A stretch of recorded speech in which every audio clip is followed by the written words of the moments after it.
Pardon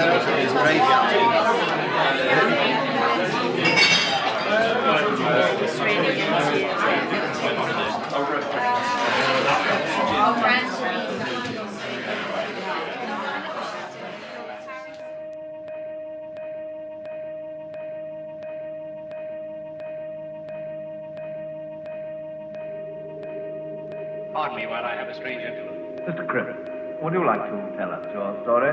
Yes, sir. Well, I was proceeding in an orderly manner towards the main gate last night in order to lock up, when suddenly somebody jumps out and wallops me on the head. Yes, sir. Wallop, wallop, wallop on the head. Wallop, wallop, wallop, wallop, wallop, wallop, wallop, wallop, wallop on the head. Now I'd like to say a few words. Hello? I must be going. I cannot stay. I came to say I must be going. I'm glad I came, but just the same, I must be going. La la. My God, Bones. What have I done? What you had to do. What you always do. Turn death into a fighting chance to live. This would be a better world for children if the parents had to eat the spinach. Blowing up a building can change the world. The gods look down and laugh. Ladies and gentlemen, please welcome to the stage Angus Dunican. Mr. Nozzle, you're trying to be funny, aren't you?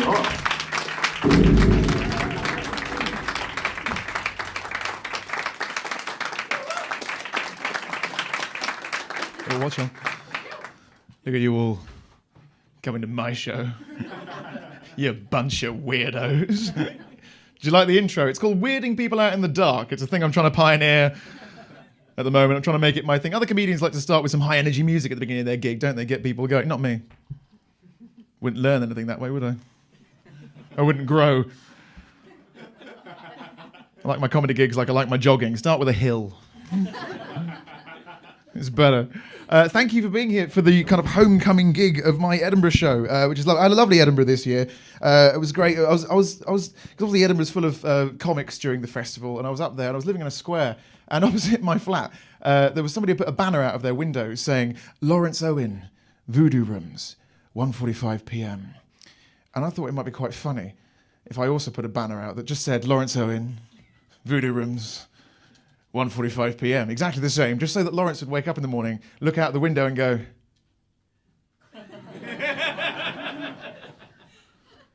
fuck, I'm in the wrong flat again. I thought I might get a few printed and go hand them door to door, go knocking on some doors, hand them out, just get like a Spartacus thing going on. Because aren't we all Lawrence Owen? Voodoo Rooms, 1:45 p.m. And then one day we just all at the same time change it to, we're coming for you, Lawrence. It was good. So yeah, thank you for coming. Thank you for coming. I want to tell you guys some stories. All these stories are true. Not all of them happen, but you can't have everything, can you? Because there's a difference, isn't there? There's a difference. There's a difference between truth and phenomena. Because phenomena is what happened. Truth is just what we all agree to say happened. Truth is like this sort of fuzz that grows on the surface of phenomena. Truth is phenomena's beard, which, by the way, is a lovely real ale. I mean, it isn't, but if we all keep asking for it, they'll have to make it. That's the thing. If we all keep demanding phenomena's beard, eventually it'll turn up. And that's how truth works. It's not about the facts, it's about the numbers. Truth is like moss or like dandelions that grow on the surface of phenomena. And then they get blown by the winds of conversation, don't they? Into the next field. And hopefully they'll grow taller this time, if the ground is fertile. There's a reason why, guys, as things get taller, we tend to measure them in stories. Well, that's the poetry out of the way. Let's get on with the gig. Thank you for coming out, by the way. On a Saturday, it's an easy day to come out on. Everyone loves Saturday. If Saturday was a person, it would be like an American bloke called Todd. Everyone loves Saturday. He's popular. My favourite's Friday. God, I love a Friday. It's just so sexy, isn't it? It's just ready to go. It's so full of potential. It's just, it's like a teenage erection on the back of the school bus. It's just there. I can't wait to get started. But what's the worst day? Monday. See, everyone thinks it's Monday, but they're wrong. No, because the thing is, Monday knows he's a prick. Monday is under no illusions about himself. That's the thing. Monday's just got a job to do. I don't like Monday, but I respect him. Tuesday's worse. Tuesday's the worst. Tuesday's the worst. He thinks just because he's not Monday, he thinks people like him. Tuesday thinks he's funny, doesn't he? If Tuesday was your boss and you were about 5 minutes late, Tuesday would be the guy who goes, afternoon.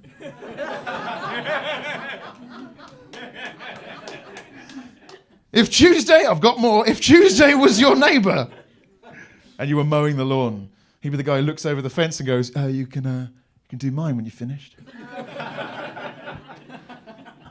If you were at a party with Tuesday and you're having a smoke with him in the garden, Tuesday's always got a bit of weed, doesn't he? So people will hang out with him. You're having a smoke with Tuesday in the garden. He'd be the guy arrogant enough to start sentences with, you see what most people don't really get about me. That. People who like to give you the rules of them, they fascinate me. People who know what their character is on their Dungeons and Dragons stat sheet, you know. People love to give you the rules of them, don't they? People love to do it online, I've noticed. There was sort of thing online that said, 8 things you have to understand if you love a creative person.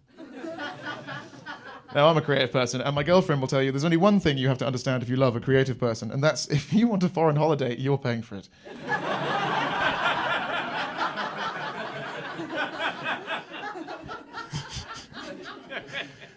My girlfriend's been with me for 6 years. I think it's fair to say that she's not in it for the glory.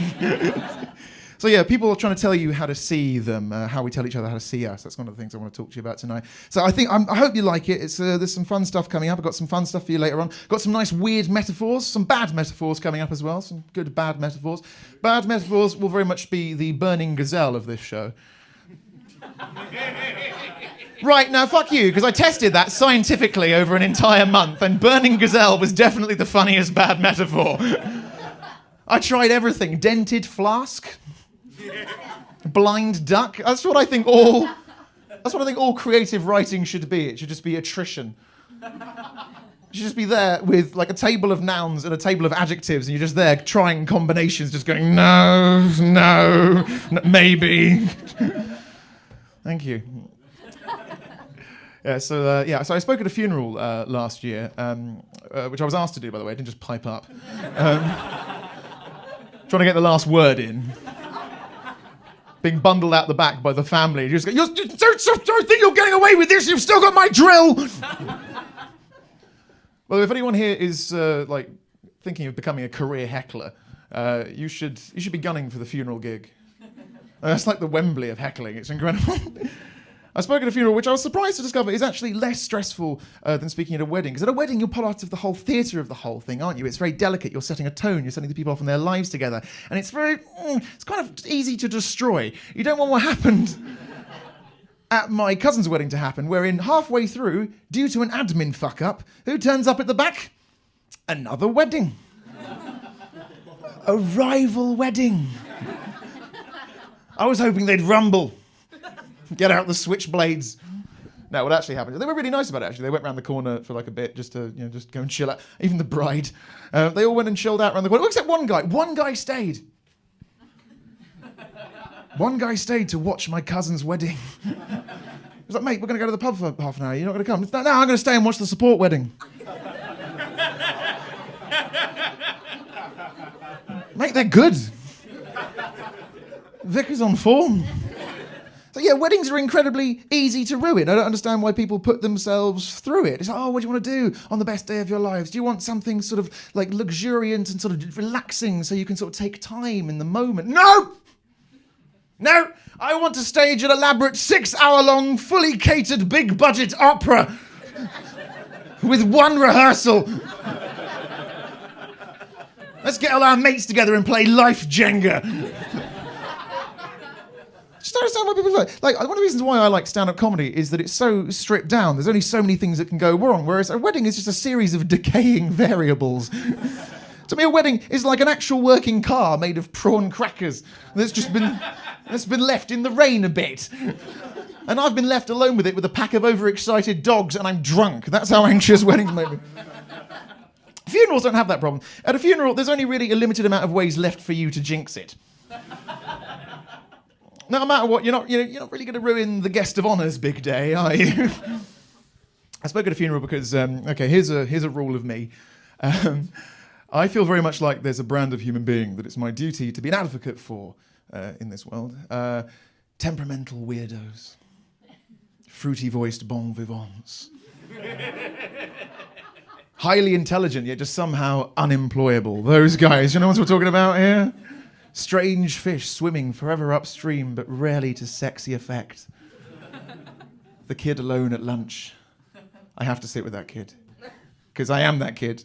Sometimes I feel like a bit of a traitor to my own kind because I built this bullshit suit of personality armor just to get me through life. The part of me, when asked how I am, is able to go, oh yeah, great, thanks. When inside, all I have is, everything is made of pins. And fuck.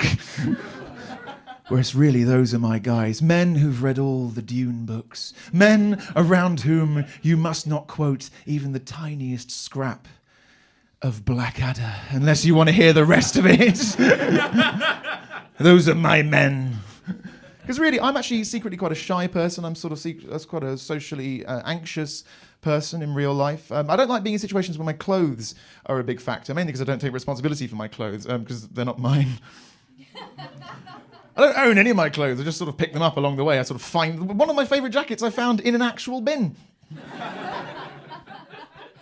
A very good friend of mine once said to me, Angus, the thing I like about you is I can look at you and I can think, maybe that is my shirt. I have a friend from whom I've borrowed 6 pairs of trousers over the years and never given them back. So now I have an agreement with him that he's allowed to come up to me at any given time and demand the trousers I'm currently wearing. Which is another reason why I never want to get married, because how can he resist? It's the big day, isn't it? And there he is at the back. Resplendent in his boxers. Smiling as one who has bathed in the river of vengeance. Revenge is a powerful motivator, guys, even at weddings, especially at weddings, I think 25% of weddings are revenge weddings.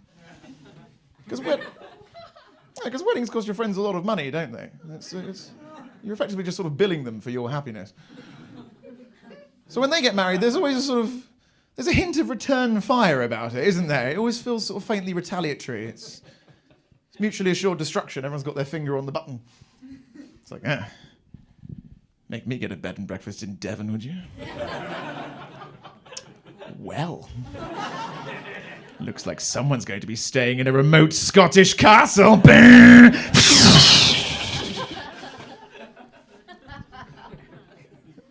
So I don't want to be part of that. I don't want to be part of that cycle of violence. And also, my girlfriend says to me, well, don't you want all your friends together in one place? I'm like, no, that's a vision of hell. I don't want all my friends together.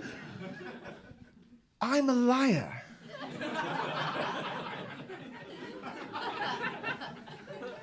We get all my mates together, they're going to start comparing notes. I can't have that. I can't remember what scam I've got running with who. I lost my little black book. I think my friends are they're like beautiful, delicate, deep sea creatures. But they all live at different depths, don't they? And me having to move too quickly between those depths just gives me the bends. I can't handle it. Because I like to be variable. I like to be different people to different people. I'm quite a pretentious person. I've come to accept that about myself. And I'm okay with it now, because do you know what the opposite of pretentious is? Dull. Fucking dull. That or authentic, but there's nothing more pretentious than being authentic, is there? Authentic people walking about meaning what they say like idiots. Can't stand authentic people. Me and the Parliamentary Labour Party have that in common, it transpires. People want authenticity in their lives, though, don't we? We want authenticity from our possessions. I mean, I've got a scarf at home, which is like the most authentic thing I own. Because it used to belong to my dad, and it's got actual sort of moth holes in it. It looks like it was formerly owned by Bob Cratchit. It's a lovely thing. And I found out recently that I found out a couple of years ago that it was actually knitted for my dad by his ex-girlfriend. And now that makes sense as to why my mum buys me scarves every year. I always thought it was because she thought, oh, Angus likes scarves. No, it's because she just doesn't want me wearing that slut's love noose. I think the fetishization of authenticity is sort of kind of stupid because it sort of suggests that there's an essential you that it's your duty to represent at all times. But that's just bollocks. Nobody's just one person. Nobody behaves with their friends like they do with their family. Nobody's coming down for Christmas dinner in their nice jumper, going like, all right, you bunch of foreskins, what's for lunch? No, you'll be shot. People often accuse me of being inauthentic because I have this voice, don't they? I have this slightly twatty voice. And I know. I live in here. And yet people like to tell me, don't they? They like to tell me that I come across as a bit haughty. People tell me I'm a bit posh. And what I would say to those people, well, not people, commoners, but what I would say to those people is the reason why I sound the way I do is that my granddad died, because people do that, and left us some money, which my parents blew on my education and a new roof. And of those two things, one of them turned out to be a good investment. I mean, the roof has a job.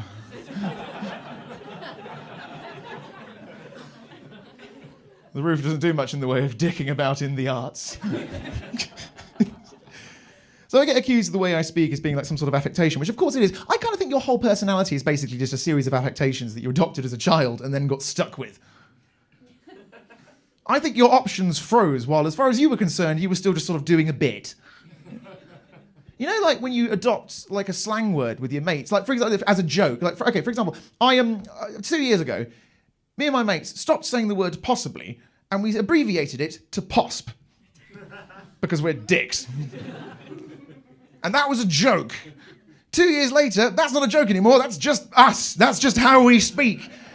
This thing you have the temerity to call your personality is really just a series of bad habits.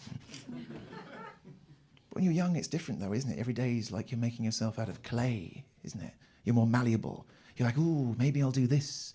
Maybe I'll carry that around. Maybe I'll have a strange accent. Maybe I'll wear a hat all the time. Maybe that'll be my thing. But then one day you hit upon something that faintly works, don't you? And you leave yourself out in the classroom, uncovered. And then by the time you come back to yourself, you're like, oh no, it's dry and now I'm tedious forever. That's you now. Just a confused sculpture of a real person. Walking around looking for people to eat and things to have sex with. I'd like to throw that in to make sure people are still paying attention. But up until that point, children are really good at switching it up, aren't they? Like a girl at school, when I was 7, turned to me and said, Angus, from now on, I've decided I'm going to be a bit of a ball breaker. And I was like, all right, what, now? While we're cleaning out the fish tank? But no. Her policies took immediate effect. We all felt the brunt of Sophie's sweeping reforms. I couldn't believe it when I read in the school newsletter that she'd privatised the book corner. It's my favourite joke in the show. If you've spoken to me before or seen me do a show before, you'll know that I'm kind of obsessed with my childhood. I don't understand why you wouldn't be. I don't understand why you wouldn't be obsessed with a period in your life when money and sex and the notion of time are in a drawer in your head labelled, none of your business! I knew it was temporary as well, even when I was little. Like when I got moved out of my new school, or my old school, and put into my new school, the kids in my new school, they were rubbish. They didn't want to pretend. They had no imagination. It was like they'd been got by the nothing. They only wanted to play games that had actual, thank you, they only wanted to play games that had actual rules, predefined rules, whereas at my old school, we had quite a strong improv tradition going on. We like to make shit up. What are we playing today, Angus? Space crabs. How'd you play it? Let's find out. But the kids in my new school didn't want to do that. To the extent where I kind of lost my rag with one of them one day. I kind of broke character as a 9-year-old. And I was just there. I went, look, you realise we're children, don't you?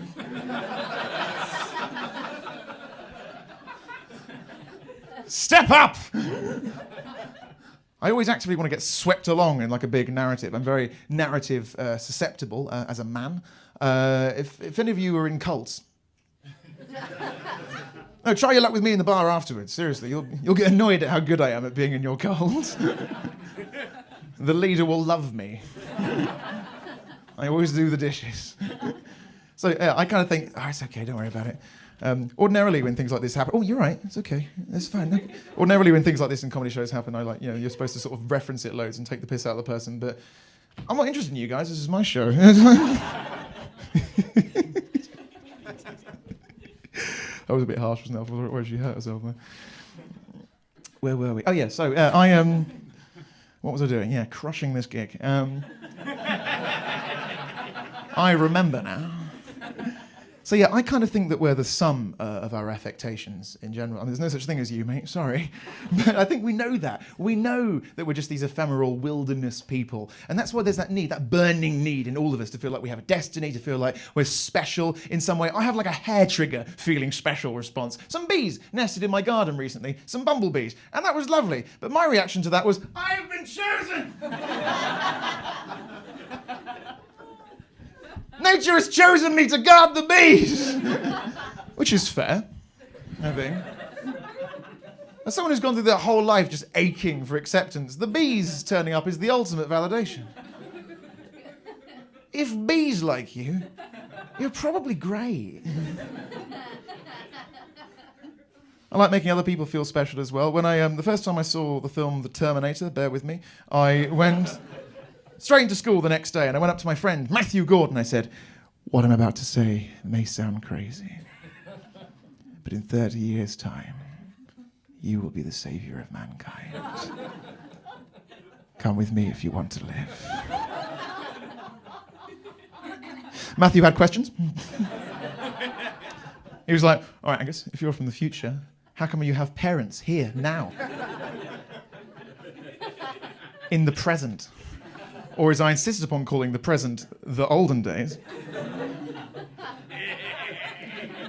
I explained that my parents were holograms and they were part of my cover story. But what's great about that lie is that even if he said, Angus, that's impossible, all I had to say was, well, of course it is. Now.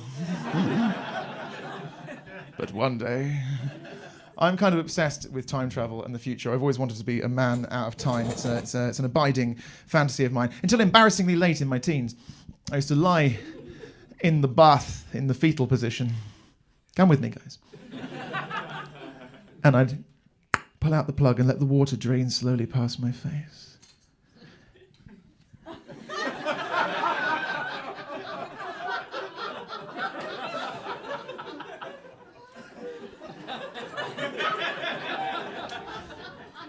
Sometimes I would have been underwater for so long that visions of women would skate across my... due to oxygen starvation. Slowly the water drains past my face so that I could imagine that I was waking up from cryo-sleep.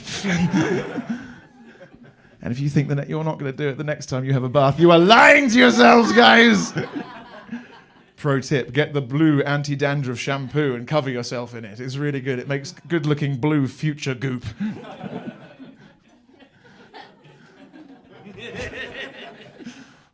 I was 19 years old. So I think denying that you want to be special is potentially more dangerous because it's just stupid. And like, that's why I like the pretentious people and the effective people, because they're kind of at peace with the fact that they're just hollow, nowhere children. They don't mind. At least they've always got something to talk about. Because I'm a stand-up comedian, and people know that about me. I get, conversationally, when I'm talking to people in pubs and things like that, I get left on deck a lot. I have to take the fight to my man quite a lot. It's really quite upsetting. And it really annoys me when people have got nothing. Like, if I'm in a pub with someone, I'll tell you what I don't want. I don't want this. Like, say I meet someone I haven't seen for ages, I'm like, oh, mate, God, it's been like 5 years, not since Sarah's party. Jesus, what? Oh, what's been going on? Tell me everything. What's cooking? And all you get is, oh, just working. You know what, mate? Fuck you. Make something up. I really don't care. I spent my entire 20s being the only one trying in conversation. The only one there on the old railroady, pumpy, downy thing there, while the other guy's having a siesta. Just there. Hey, pump! Pump, you bastards! We'll never make it to California. I don't care if people are lying to me now. I like it. There's a creative daring to a good liar. One of my favourite kids at school once told me that he'd saved another child from being struck by lightning. Because he'd seen it coming, hadn't he? Saw it coming, reached into his pencil case, and at the last minute deflected it with his rubber.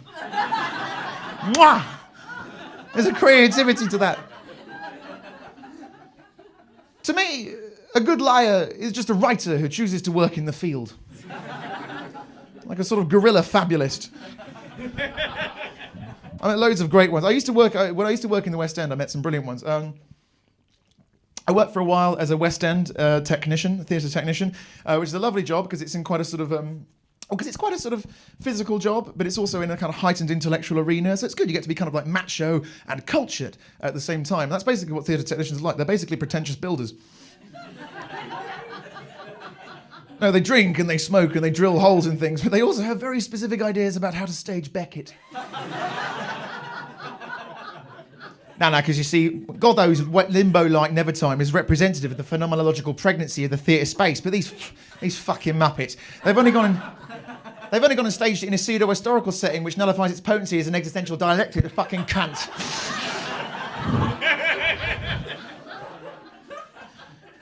So I'm upstairs with my then boss. He was called Ben. He's wonderful. He was my boss then. Now he's just one of my best friends. I love him.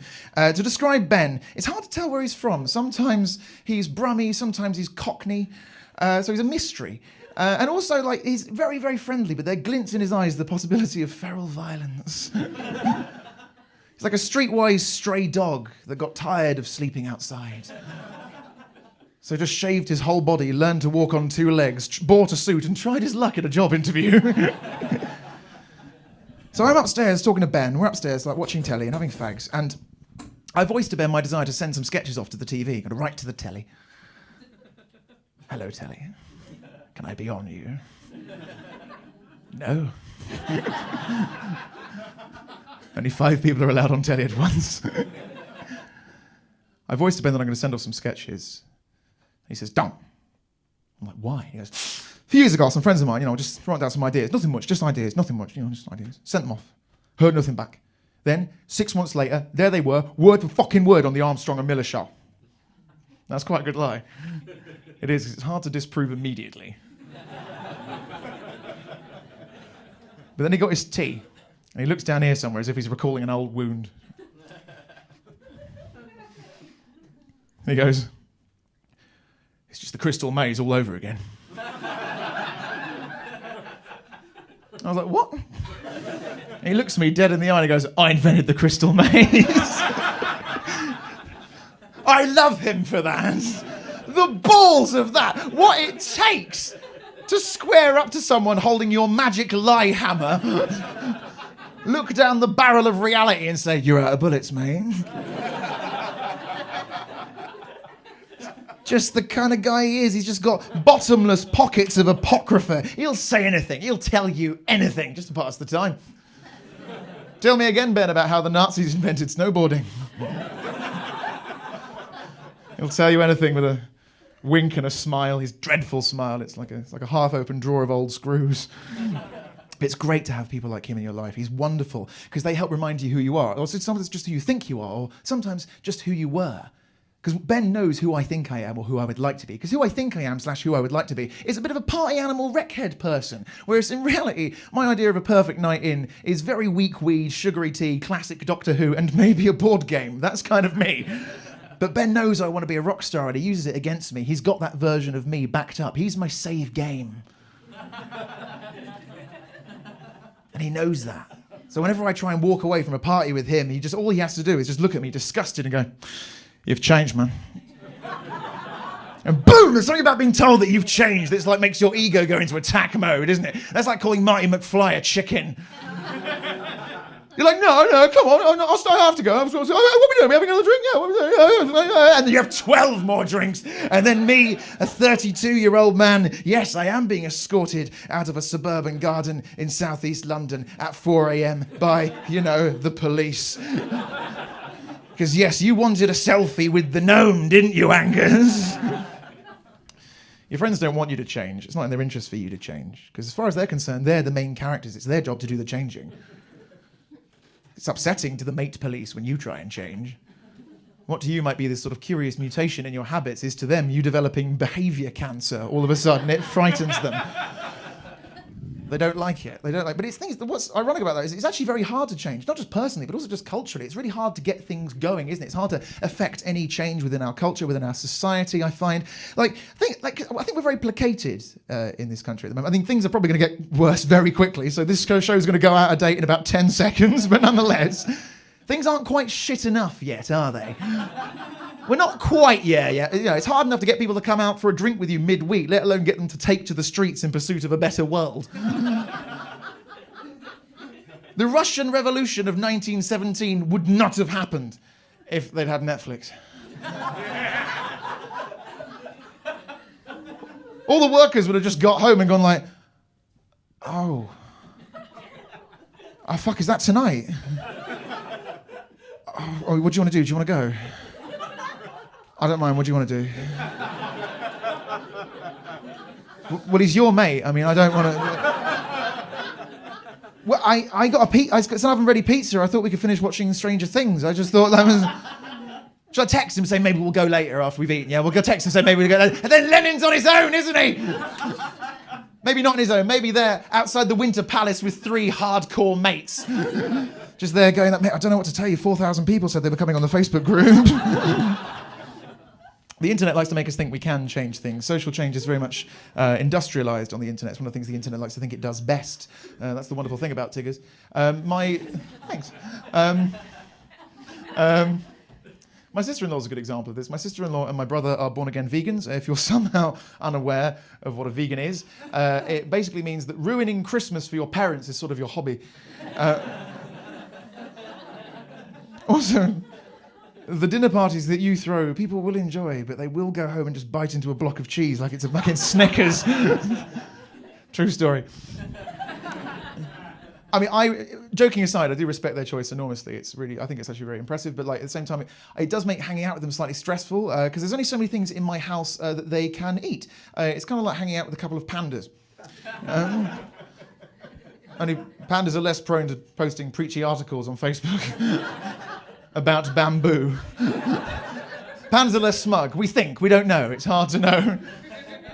So obviously I'm friends with her on Facebook, and so I get a lot of things in my newsfeed about nutrition and the environment, all stuff that I believe in, all stuff that I think is correct. But when you're flooded with that, it's interesting, I think, because when you're flooded with that, and you've got a lot of friends who are also like that, and the echo chamber thing starts to happen, all around, everyone's being lovely.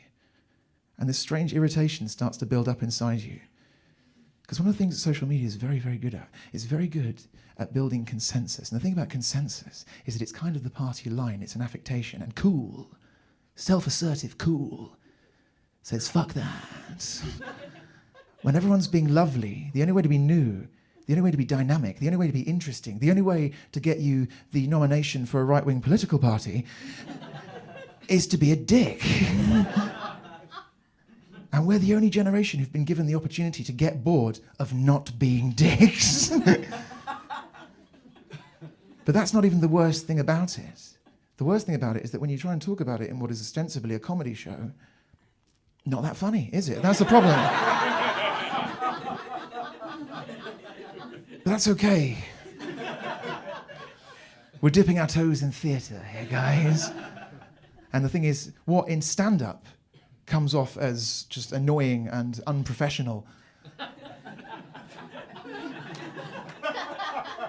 in theatre comes off as very brave.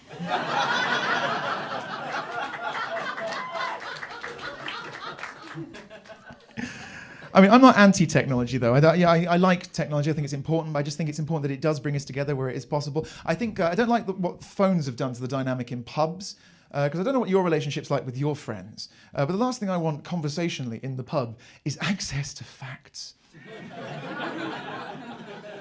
you know what I mean? I was up for an evening of blind conjecture and anecdotal evidence, thank you very much. Don't go bringing facts into the pub. That is not what pub is for. I don't understand people's brand loyalty to facts. Anyway, when was the last time reality did you guys any favours? I think I'm regressing a little bit. I've gone back to pen and ink for my writing and things like that. I think books in general are much more resilient technology than phones or tablets. If you drop a book in the bath, I mean, fair enough, it'll be a bit poppadommy afterwards, but it'll still basically work, won't it? If you tread on a tablet, you fucked that. If you tread on a book, you're just standing on a book. You are, however clever that book is, taller. That's all that's happened there. I did a weird thing recently where I was reading in bed using the light from my iPhone. That's human nature right there, isn't it? That's so messed up. But I thought that was quite interesting if you think about it, because they're like sort of the distance between those two inventions, but they actually share a kind of common line of intellectual inquiry, because they're both inventions of encoding language. They're both the bastard child of the cave painting, although there's thousands and thousands of years between them. And I just thought that was really interesting, like using the most advanced version of a thing just to peer at the most basic version of a thing. That's like being mates with a man from the year 12 billion, like a hyper-advanced creature, somebody who only appears to you and me as a man so as not to alarm us, you know? A glowing energy being from it's the baby from the end of 2001 A Space Odyssey. Somehow I'm mates with the baby from the end of 2001. I don't know what we're doing, but we're hanging out. I'm using the glow from him to look at boobs. That's what that's like. And given that a lot of this show is about contrivances, it terrifies me when I think of how much I've done in this world trying to access boobs. When I was younger, I wasn't terribly attractive. I was very small and pale and squeaky. I was halloumi. I was a piece of halloumi that had somehow learnt to speak. And so when you're not terribly attractive, you have to do other things to get people interested in you, don't you? You want to get the quirky girls talking amongst themselves. You're trying to be an indie hit. So I used to go around the school with a pen, and in secret places I'd write, I heart Angus. So as to spread the idea that I could be fancied. It was like a gentle piece of mimetic terrorism on my part. It was like a Wall Street whisper. I was trying to raise my stock, you know? Well, someone fancies Angus. I was just so desperate to get a girl back to my room. Not for anything to happen, just because I worked so hard on it. It was like this installation that had been designed to suggest that it housed a troubled genius.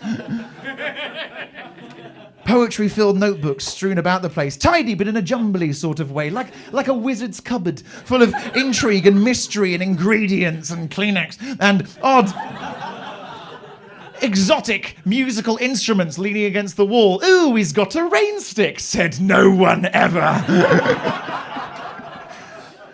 And writing on the very walls themselves, because so fevered is my imagination, it can't be constrained by mere paper.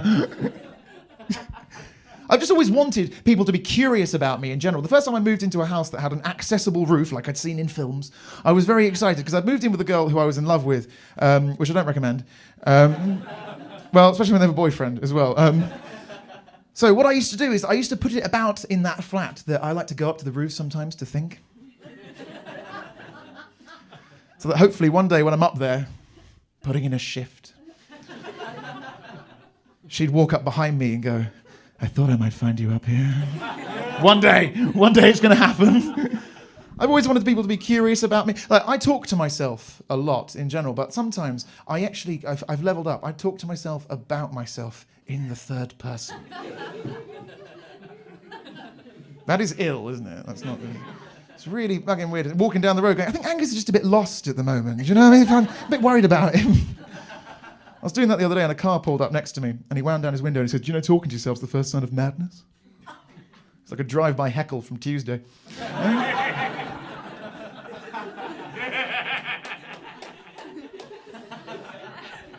I was like, do you know slowing down and winding down your window just to tell me that's the first sign of being a cock? I said later to no one.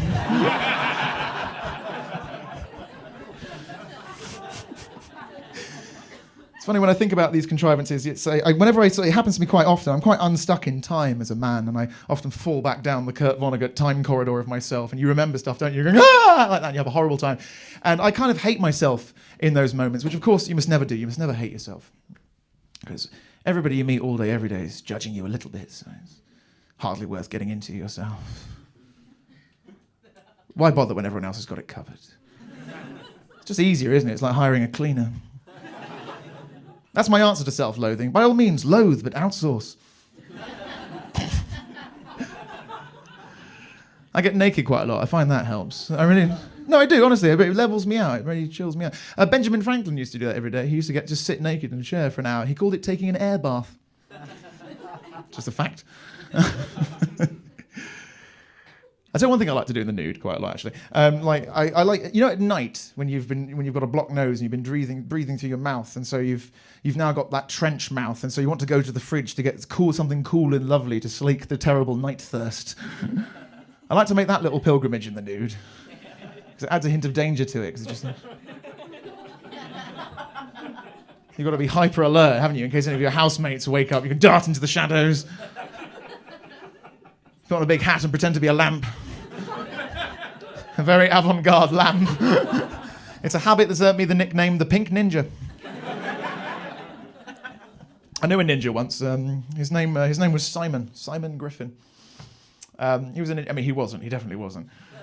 I'm a slightly frustrated man in my early 30s. If there's one thing I've Googled a lot, it's fucking ninjas.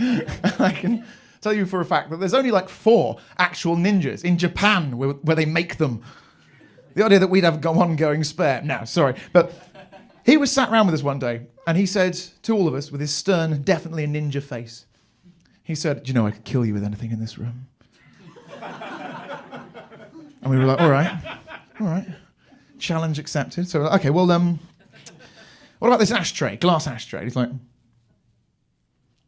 "I'd break your jaw and force feed it to you." Okay. Fine. No, that's his process. Who am I to argue with his process? But it was only once we'd gone through every object in the room that it became apparent that his process always boiled down to him force-feeding you that object. It was always just like, well, what about this receipt, Simon? And I'd have loved to have been there on the day that was taught as common practice in the dojo. Good afternoon, students. Welcome to day 4 of improvised weaponry. My name is Ken. I will be your sensei. I trust you've all brought your rubber training ashtrays with you. If not, then please take one from the basket. Now find a partner. He was also Jewish, which I am, by the way. I'm half Jewish. I mean, I know I look like a Nazi submarine commander, but give me a minute. It's my cross to bear. Yeah, so he was Jewish. He was a Jewish ninja. Or ninja, as it's called. And it's my second favourite joke in the show. And he also had a blood sugar problem. He was a hypoglycemic Jewish ninja. If anyone here works in telly or writes comics, you can have him. Just give me 10%. It's a hypoglycemic Jewish ninja. It's so rich. There's so many things you could do with that. So I gotta kill this guy. It's what I do. I'm a ninja. It's very much my job. It's what I do. So I go and hide in the rafters. He gets up to take a leak. I jump down. I slit his throat. I run out into the street. Everyone's running. They're screaming, but I'm gone. I'm like smoke. I'm like a shadow. But as soon as I get out into the street, you know, I get a little lightheaded. You know how I get. You know how I get after I kill. I gotta eat. So I go to Joey's to get a slice of cheesecake, and then the lady there, she says, "You can't come in here." I say, "You, ma'am, are an anti-Semite." She says, "No, we just don't serve people in black pajamas." I say, "What do you want me to do? I'm a ninja." She goes, "Ninja schminja. I knew your father. He was a wonderful doctor. Why couldn't you be a doctor like your father?" "No, you had to be a big shot, didn't you? With your running and your ninja." I'll just stop. I'll just do the rest of the gig like that. That's what I thought stand-up comedy was growing up. Just that. Just second-generation Ashkenazi New York Jewish shtick. That's all. Men with perms in front of brick walls worrying.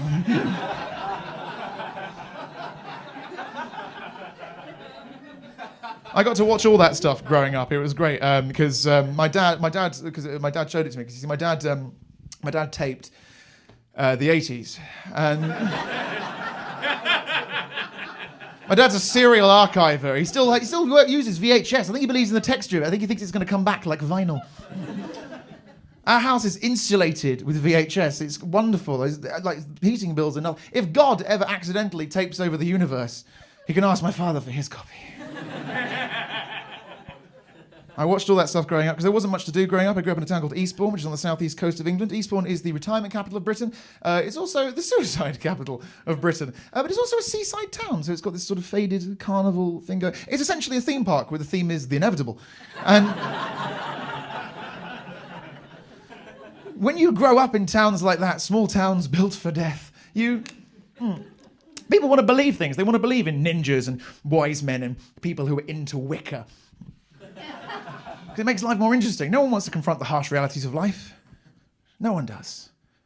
And my favourite for a guy like that, who could really fucking do that, was a guy called Jim. When I first met him, I was about 19. He was 32. And I first met him on 9/11, which is an interesting day to meet anyone. Because I don't know how you remember feeling on 9/11, those of you that were around for it, but like it felt to me like somebody had gone up to the games console on which we were playing the game of history and just gone, poof, reset, poof, and then through the code of the rebooting 21st century, in fact, strode Jim. My height, always in black, leather waistcoat, just failing to meet him in the middle around a little bit of a gut, constantly chain-smoked whilst uttering noirish cynicism. One day a rain will come and wash the scum from these streets. Jim were in Tunbridge Wells.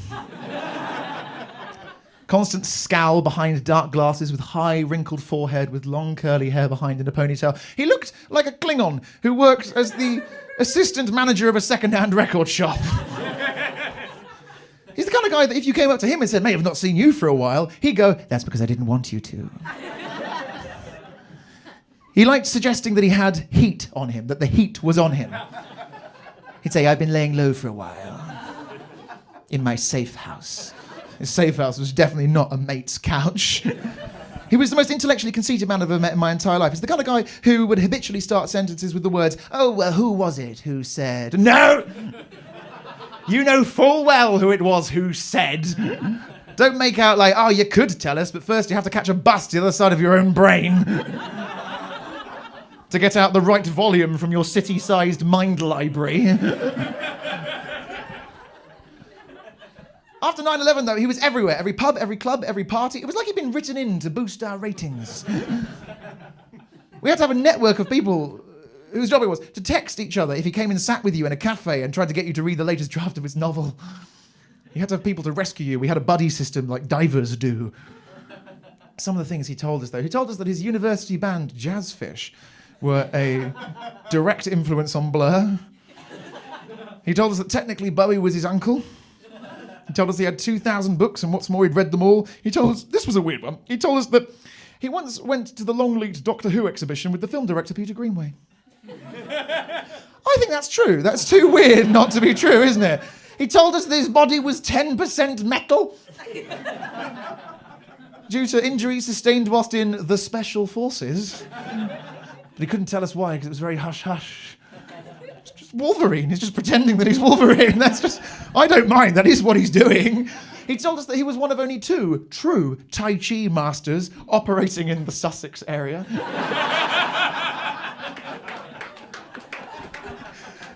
And that his Tai Chi master was able to stand a foot away from him and, from standing, just jump clean over his head. He told us this at a party, and a friend of mine, a very meek astronomer named Matt, just said into his wine, no, he didn't, Jim. He just wanted us to think, I think that he was an expert in everything. The thing about experts, real experts, if you've ever met one, they're actually quite centered people. You know, they don't need to show off. They know what they're talking about. I met an expert recently. His name was Terry. He was a physiotherapist. I had to have some physio on my back, so I went to go see Terry, and oh, fuck me, he was handsome. He was so beautiful. I mean, I'm in a committed heterosexual relationship, but I would let him have me. He was wonderful. He was so muscular, beautiful, soft transatlantic voice. And he's explaining to me like what he's going to do to me. And I'm like, yes, lovely, yes. So we're just going to work the upper deltoid and then try and loosen that up. Oh, yes, thank you. Lost in the divine symmetry of his face. But they have to be nice to you, physiotherapists, because it is their job to hurt you. And what I went through was agony. I was screaming whilst he was doing this stuff to me. But his way of dealing with that was just to act really into it.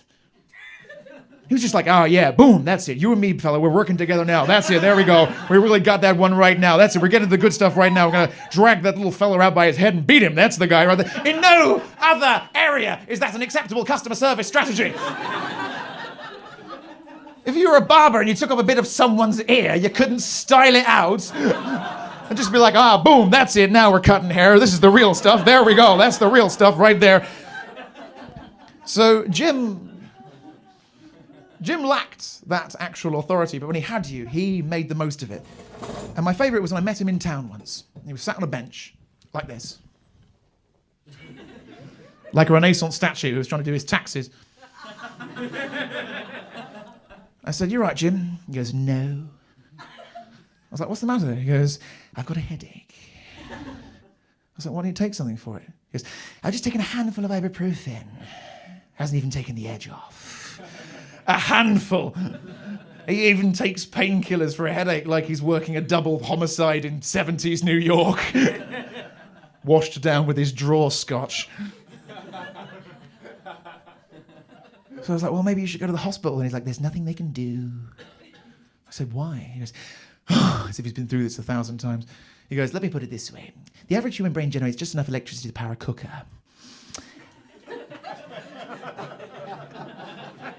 Mine generates enough to power a house. Where did he get that from? No, because every lie has a kernel of truth, but where did he get that? Where would you even get tested for that? What government weapons project did he think he was part of? And even if they did find that out, would they let you leave? That's a superpower. They'd be like, no, come back, your country needs you. What's great about that lie, though, is that it's two lies. There's the main event, and then there's also, like, the smaller lie, which is that the average human brain generates enough electricity to power a cooker. That is complete bollocks, by the way. But because it came as part of the factual run-up to the big one, I thought, oh, yeah, of course. Of course the average human brain generates enough electricity to power a cooker. So for years I went around telling people that at parties as a little factoid, going, oh, do you know the average human brain generates... That is the mark of a truly next-level fabulist, smuggling smaller, more believable lies into your brain inside massive Trojan horse lies. The thing I never got to the bottom of with Jim, though, is did he believe it? Did he believe his own reality? And I thought back to when I used to lie to Matthew Gordon about being from the future, and I thought, did I believe it? Did I create it as a delusion? No, of course I didn't. But I just didn't want the story to end. And then I thought, did Matthew ever believe it? To which I immediately thought, of course he didn't. He wasn't a fucking moron. Matthew Gordon was a very smart kid. By age 8, he'd read the single-volume small print edition of Lord of the Rings. You seen that thing? It's like a block of wood. If you're lost in the wilderness with just your wits and that, you'd be fine. Just, wade into the river and use it to stun passing trout. So Matthew knew I was lying to him, but he sat next to me at lunch anyway, because I was his weird friend Angus. So I owed as much to Jim. But Jim made it very hard. To the extent whereby sometimes I thought maybe there's another group of mates. Maybe there's a control group who he goes and talks to about us. And he's like, well, I told them all I was descended from French royalty and no one batted an eyelid. John, you owe me a tenner.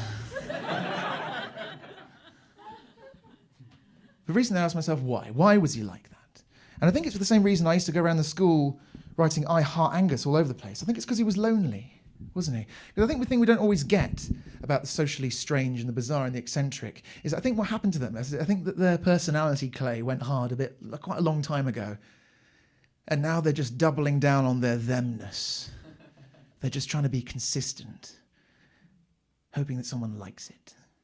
They're like these big silly whales floating about in the sea of faces that they don't understand, and hoping that someone, another lovely whale, will sing back.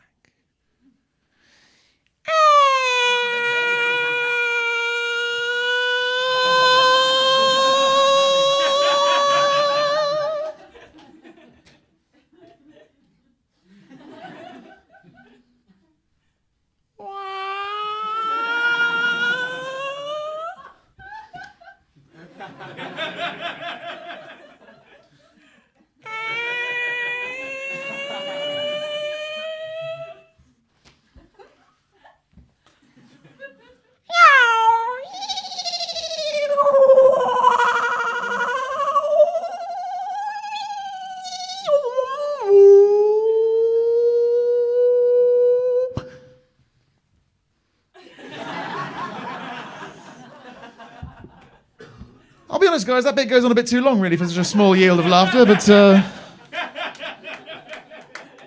I've committed to it now as a structural bit. I had to shred a pillowcase. Between that and the Lawrence Owen banner from my Edinburgh flat, I didn't get my deposit back this year, guys. That's actual sacrifices. So I think, as time went on, we started to get that about Jim. My friend Dan used to say, is that, yeah, he's a twat, but he's our twat. And I think it's important to sort of practice some loving kindness towards the twats, because I know not a day goes by that you aren't subject to the whims of twats, but equally it's only because of the charity of twats that you get to go through another day unmurdered. for chewing with your mouth open on the train.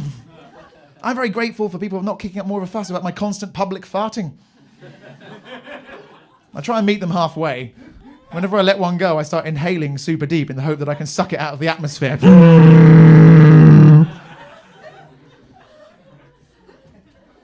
Forgive me, but I've noticed a weird thing with my farts recently.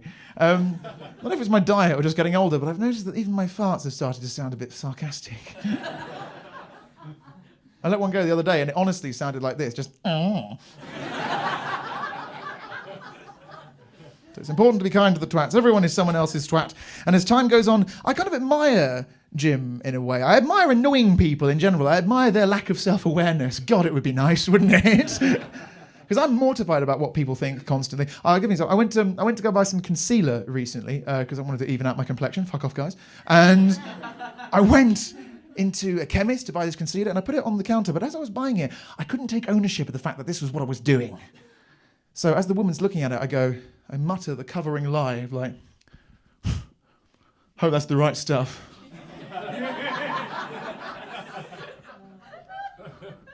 And she's like, oh yes, it's very hard for men, isn't it? Sent out to get these things. Very easy to come back with the wrong thing. I'm like, yeah, but pretending not to listen. Sort of just looking around and squinting as if my thoughts are arrested by more manly concerns like woodwork and shouting.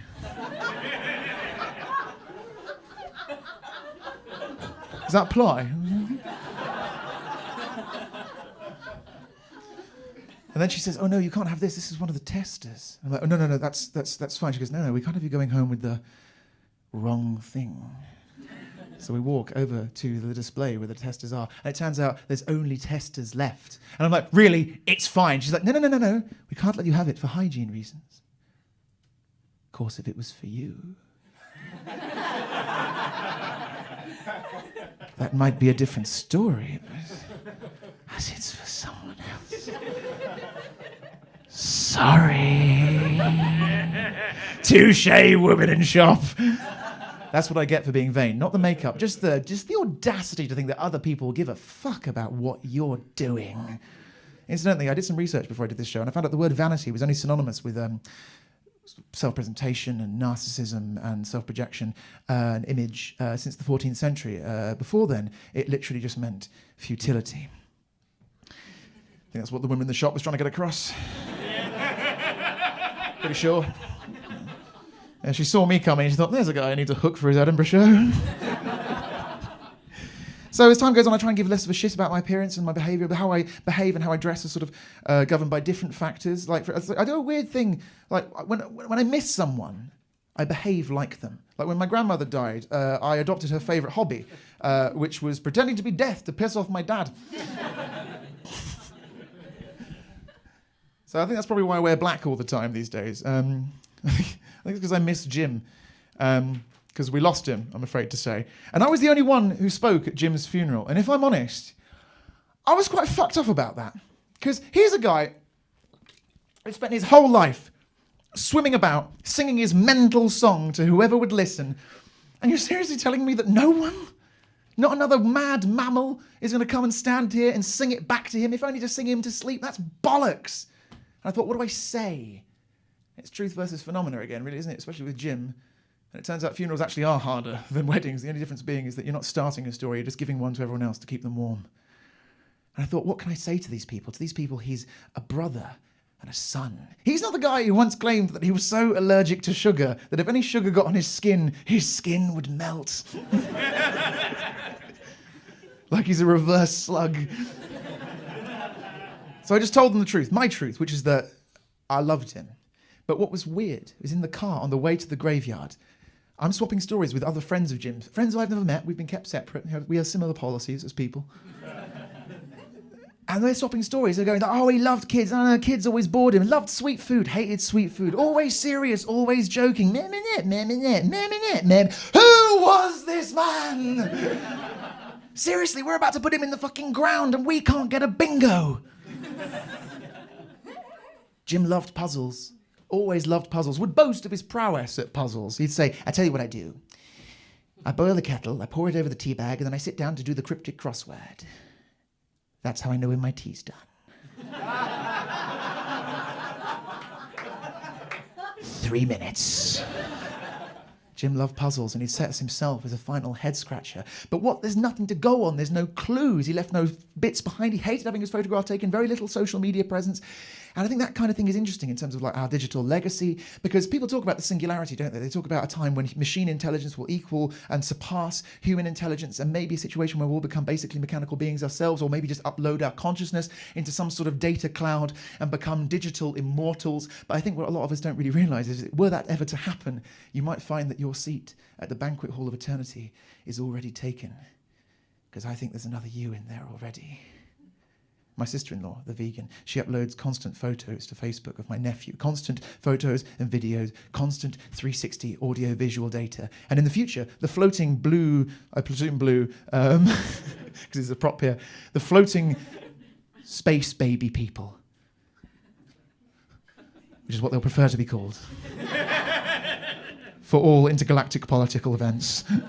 They'll be able to crunch that data of the world that is now, and they'll be able to interact with a perfect simulation of my nephew. They'll be able to sit in a wonderful recreation of a living room in Cornwall, a living room long since gone to dust, eaten by a hungry sun, on a world called home by our quaintly physical ancestors.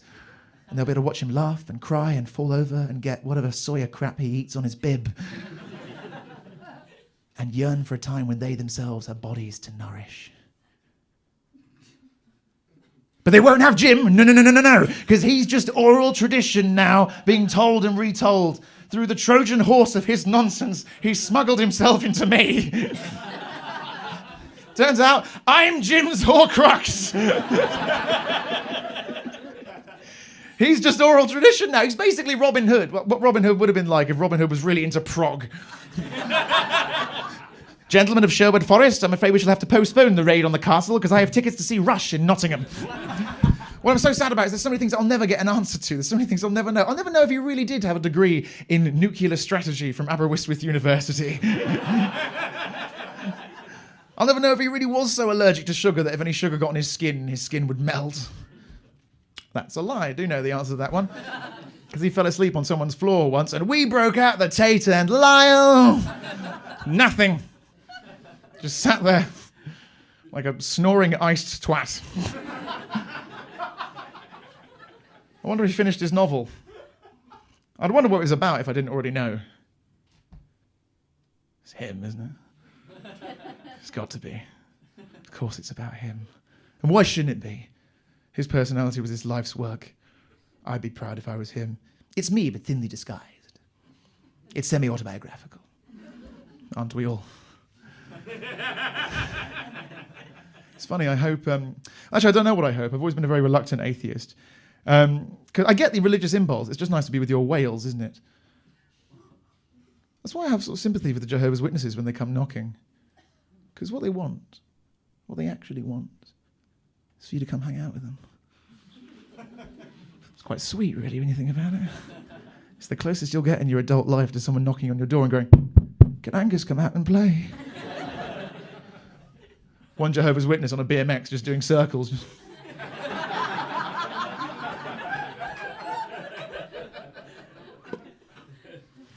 Sorry, Mrs. Dunican.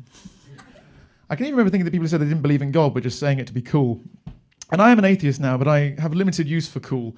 To me, cool is this social mind disease that teaches you to hate nice people because they like things. Cool is the race to be bored. So I don't know what I hope, but I hope that if Jim's anywhere, I hope he's with friends. And I don't even mean that metaphysically, I mean that quite literally. I hope he's with friends right now, going, "Well, lads, looks like you all owe me a tenner." They all think I'm dead. I'll never stop hoping that that's true. Yeah.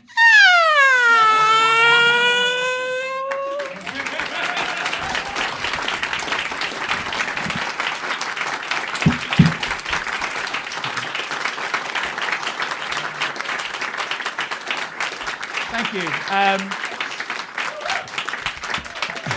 Thank you. Thank you so much for coming. I really can't tell you how much I appreciate it. We sold the place out.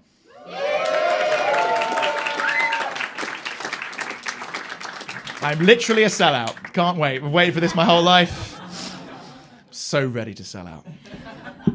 Thank you so much for coming. I really, really appreciate it. Thank you to the Museum of Comedy. If you like the show and you want to see it in other places, you don't have to come see it again. But if you think it's the kind of thing that other people should hear about, then please tweet about it and things like that. And sort of like if I put stuff out online and you see it, go, oh yeah, this is quite good. And just tell everyone it was great. That's all you need to happen. I'm just trying to secure my own legacy here. I'm just trying to smuggle myself into you guys. That came out badly. Didn't enjoy it, but thank you so much for coming. So I guess, all that really remains to say is it's just... Stop everything. Chaz. I've been waiting this entire time. It's time to pay up, mate. No, you can't No, do this. no, you can't do this. No, I'm just doing that. Get him off. No, I can't do it. I'm struggling to be with it. I've been walking through the rain with no trousers on this entire time. What happened? Listen, it's a long story. Basically, there's like a chain of people who own close to other people. There's another comedian. His name rhymes with Shmoo Shmee, who I had to give trousers to. You're the end of the chain.